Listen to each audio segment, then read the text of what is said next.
بسم اللہ الرحمن الرحیم۔ شروع اللہ کے نام سے جو بڑا مہربان نہایت رحم والا ہے۔ اور جو لوگ ایمان لائے اور نیک کام کرتے رہے ان کو ہم بہشتوں میں داخل کریں گے جن کے نیچے نہریں جاری ہیں، ابد الآباد ان میں رہیں گے۔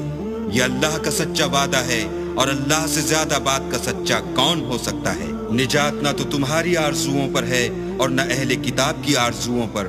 جو شخص برے عمل کرے گا اسے اسی طرح کا بدلہ دیا جائے گا، اور وہ اللہ کے سوا نہ کسی کو حمایتی پائے گا اور نہ مددگار۔ جو نیک کام کرے گا مرد ہو یا عورت اور وہ صاحب ایمان بھی ہوگا تو ایسے لوگ بہشت میں داخل ہوں گے اور ان کی تل برابر بھی حق تلفی نہ کی جائے گی۔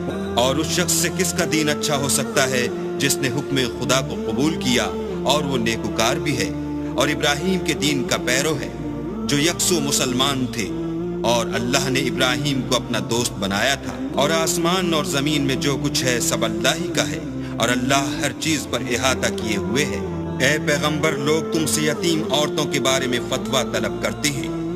کہہ دو کہ اللہ تم کو ان کے ساتھ نکاح کرنے کے معاملے میں اجازت دیتا ہے، اور جو حکم اس کتاب میں پہلے دیا گیا ہے وہ ان یتیم عورتوں کے بارے میں ہے جن کو تم ان کا حق تو دیتے نہیں اور خواہش رکھتے ہو کہ ان کے ساتھ نکاح کر لو، اور نیز بیچارے بے کس بچوں کے بارے میں۔ اور یہ بھی حکم دیتا ہے کہ یتیموں کے بارے میں انصاف پر قائم رہو، اور جو بھلائی تم کرو گے اللہ اس کو جانتا ہے۔ اور اگر کسی عورت کو اپنے خاوند کی طرف سے زیادتی یا بے رغبتی کا اندیشہ ہو تو میاں بیوی پر کچھ گناہ نہیں کہ آپس میں کسی قرارداد پر صلح کر لیں، اور صلح خوب چیز ہے، اور طبیعتیں تو بخل کی طرف مائل ہوتی ہیں۔